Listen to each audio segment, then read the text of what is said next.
हाँ, ये plant tissues जो है, प्लांट टिश्यूज में हमारी मेरिस्टेमेटिक टिश्यू थी जो हम कर चुके हैं। उसके बाद थी परमानेंट टिश्यू। परमानेंट टिश्यू भी दो टाइप्स की थी, एक सिंपल परमानेंट टिश्यू और एक complex permanent tissue. Simple permanent tissue में हम लोगों ने किया था एपिडर्मिस तक, और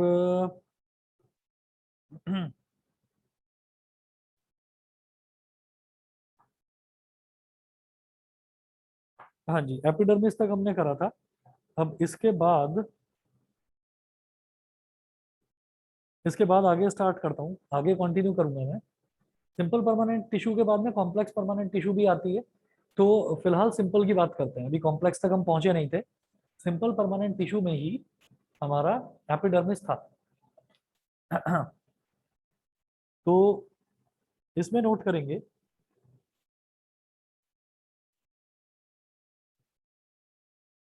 एपिडर्मल सेल्स के बारे में लिखेंगे।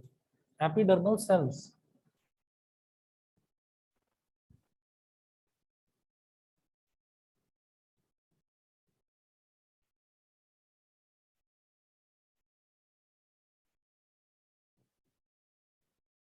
एपिडर्मल सेल्स में लिखें, epidermal cells on the aerial parts of the plant.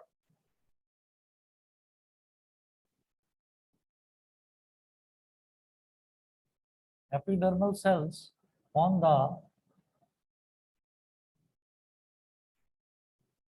Aerial parts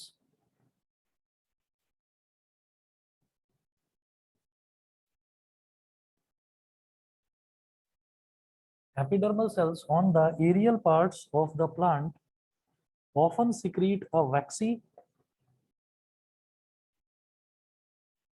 often secrete a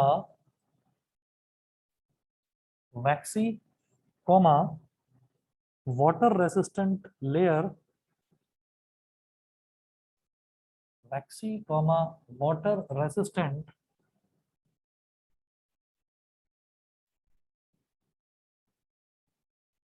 waxy, comma, water resistant layer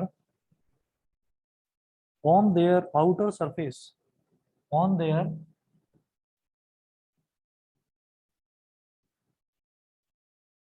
outer surface।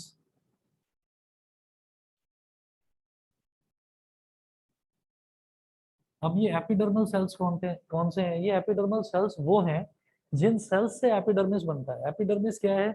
जो आउटर मोस्ट जो लेयर होती है उसी को हम बोलते हैं कि वो आउटर मोस्ट लेयर। मुझे मालूम है कि क्या होता है, वो सेल मेम्ब्रेन होता है आउटर मोस्ट लेयर। तो जो आउटर मोस्ट लेयर है वो बनती किस चीज की है, वो सेल मेम्ब्रेन बनता किस चीज का है? फॉर एग्जाम्पल मैं ये बोलता हूँ कि मेरे पास ये बुक है, मेरे पास ये बुक है, इस बुक के ऊपर मैंने कवर चढ़ा रखा है, प्लास्टिक का कवर है, ठीक है। वो बनता किस चीज का है? तो हम ये बोलेंगे कि इथीन जो है, इथीन एक केमिकल कंपाउंड होता है।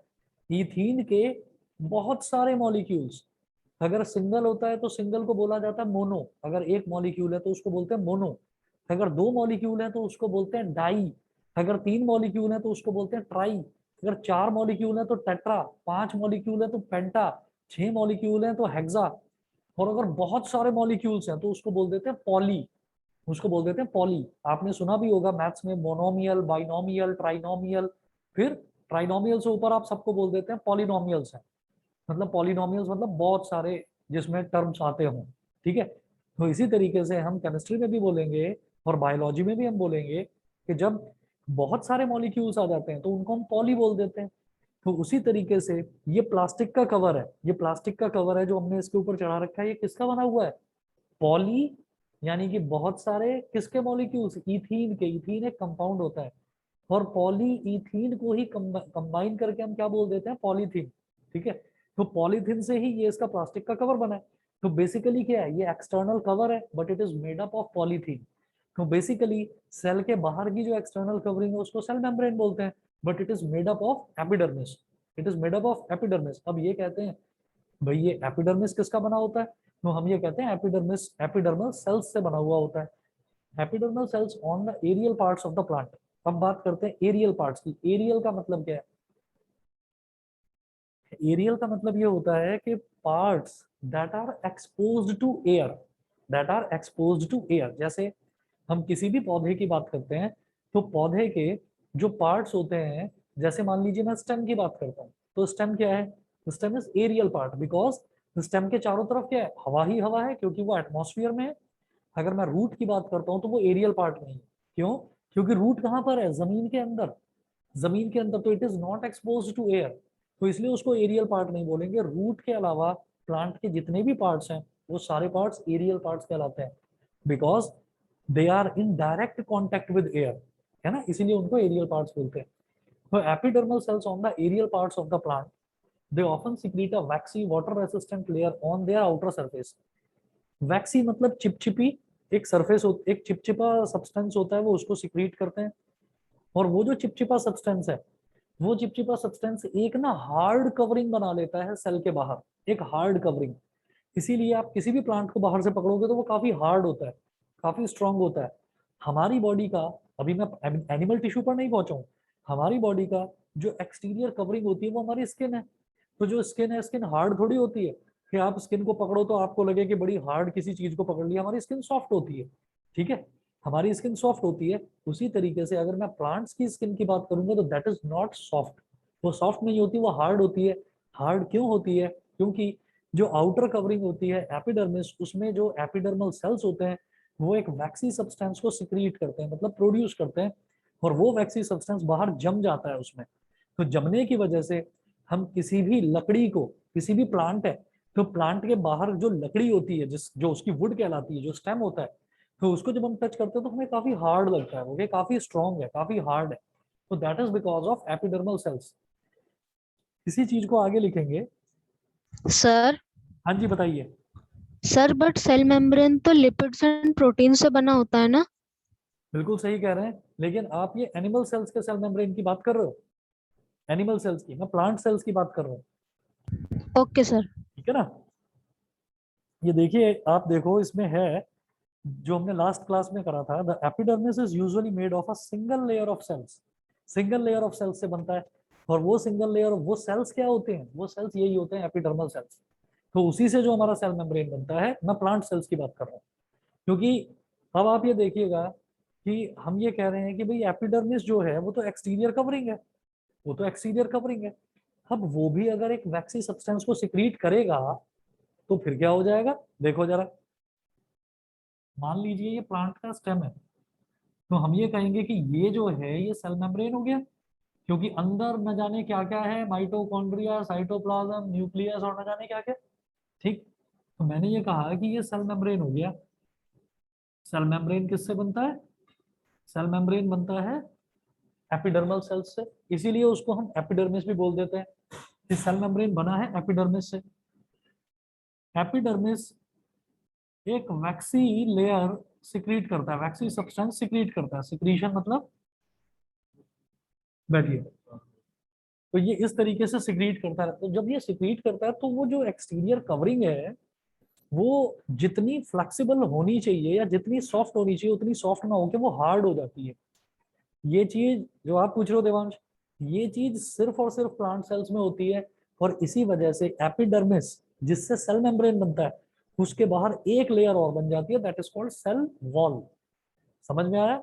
सेल वॉल, सेल वॉल केवल और केवल प्लांट सेल्स में होती है, एनिमल सेल्स में नहीं होती। एनिमल सेल्स जो हमारे सेल हैं, हम अपनी बॉडी में से कोई भी छोटा सा सेल अगर निकालते हैं तो हम ये कहेंगे कि उस सेल का जो एक्सटीरियर कवरिंग होगी दैट इज सेल मेम्ब्रेन, जिसका दूसरा नाम प्लाज्मा मेम्ब्रेन भी होता है। तो अगर हम प्लांट सेल्स की बात करें तो उसमें सेल मेम्ब्रेन के बाहर एक और लेयर भी होती है, that is called cell wall. ये एक एक्स्ट्रा प्रोटेक्टिव लेयर होती है जो सिर्फ और सिर्फ प्लांट्स में मिलती है। सभी को क्लियर है इतना? Yes sir. ठीक यस है, सर। यस चलिए, सर। ओके ओके ओके, आगे चलता हूं फिर मैं। हाँ,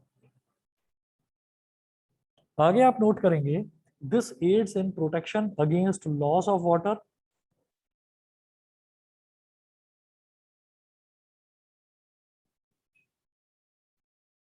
this aids in protection against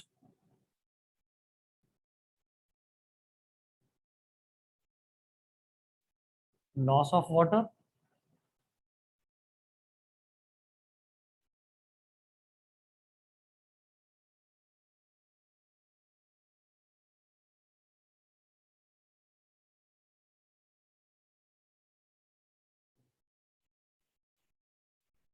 this aids in protection against loss of water, comma mechanical injury and invasion by parasitic fungi.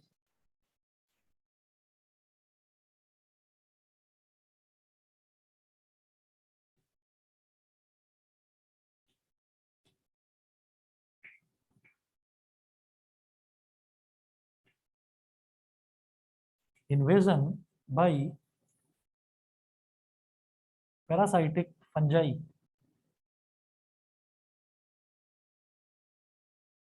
This aids in protection against loss of water, मतलब ऐसा नहीं होना चाहिए कि जैसे हमारी स्किन है, बहुत तेज धूप में अगर हम जा रहे हैं तो हम ये देखते हैं हमारी जो स्किन है, हमारी स्किन में ना छोटे छोटे छोटे छोटे पोर्स होते हैं, जिनको हम ये बोल देते हैं कि ये जो पोर्स हैं, इन्हीं पोर्स में से स्वेटिंग होती है, स्वेट निकलता है। हम अगर अपने नाखून की बात करें, अपने दांत की बात करें और आंखों की बात करें, तो ये जो तीन चीजें होती हैं, यहाँ से पसीना नहीं निकलता, बाकी जहां भी स्किन है बॉडी में, चाहे फिर वो हमारा शरीर क्यों ना हो, है ना, वहां भी पसीना आता है। तो आप ये देखिए कि ये जो छोटे छोटे पोर्स हैं, इन छोटे छोटे पोर्स से पसीना निकलता है। पसीना क्या है? सॉल्ट वाटर है। कभी आपने देखा हो, आप खेल कूद में, स्पोर्ट्स में अगर रहते हो, तो कभी आपने देखा हो कि जब हमको पसीना आता है, वो बहते बहते गलती से मुंह के अंदर चला जाता है, तो हमको बड़ा नमकीन नमकीन सा लगता है, होता है ना। तो क्या है कि वो सॉल्ट वाटर है। जो कुछ सॉल्ट्स का भी लॉस होता है बॉडी में से जब पसीना निकलता है, और पानी का तो लॉस होता ही है। इसीलिए खेलने के बाद में सबसे पहले आप एकदम कहते हो कोई पानी पिला दो, पानी दे दो, बड़ी जोर से प्यास लगी है। तो ऐसा क्यों होता है? क्योंकि बॉडी में एक particular amount of water should be there. अब वो जो पर्टिकुलर अमाउंट ऑफ वाटर है वो तो थोड़ा कम हो गया, क्योंकि आपने फिजिकल एक्सरसाइज करी है, तो वो वाटर का लॉस हो गया। तो इस तरह से अगर प्लांट्स को पसीना आने लगे तो बेचारे मर जाएंगे वो तो। उनके लिए तो मेन जो फूड है वही पानी है, ठीक है ना। और वो तो उनके लिए तो ये भी नहीं है कि धूप निकल रही है चलो छाया में चले जाओ, क्योंकि धूप से ही उनको फोटोसिंथेसिस होता है, और धूप से ही वो अपना फूड प्रिपेयर करते हैं।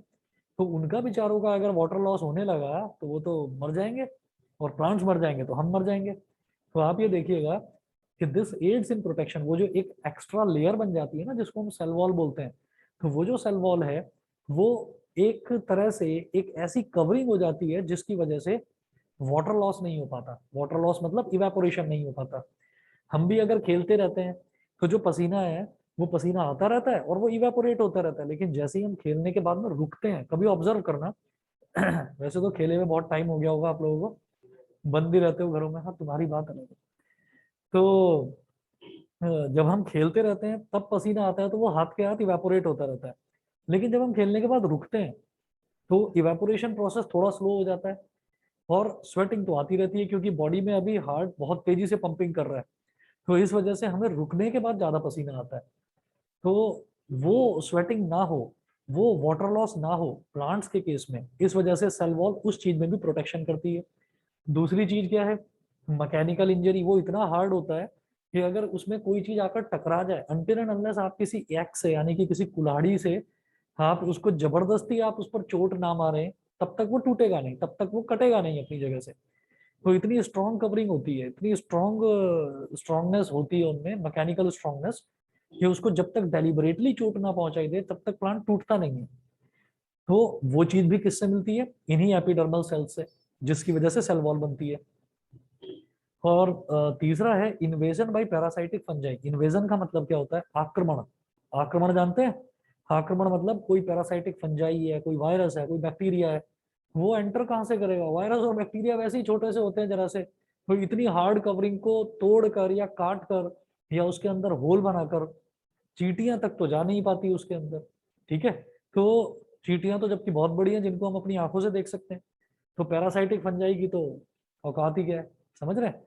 तो इस वजह से जो प्लांट्स हैं, प्लांट्स में ये जो स्ट्रांगनेस है, ये एपिडर्मिस की वजह से है। Epidermis is made up of epidermal cells, और इन्हीं की वजह से एक एक्स्ट्रा प्रोटेक्टिव लेयर बनती है जिसको हम बोल देते हैं सेल वॉल। ठीक है, सभी को क्लियर है बेटा इतना? Yes Yes, sir. sir. Yes sir. Yes sir.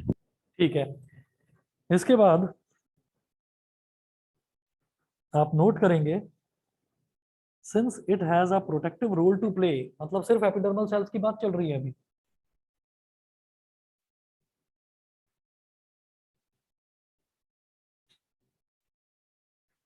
Since it has a protective role to play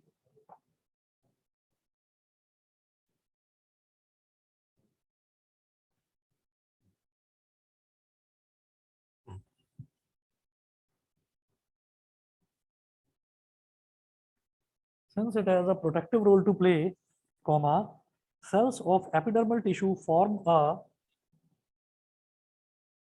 cells of epidermal tissue cells of epidermal tissue form a continuous layer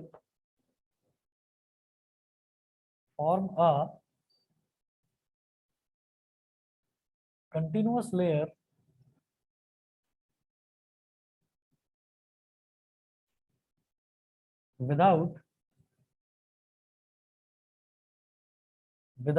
intercellular spaces.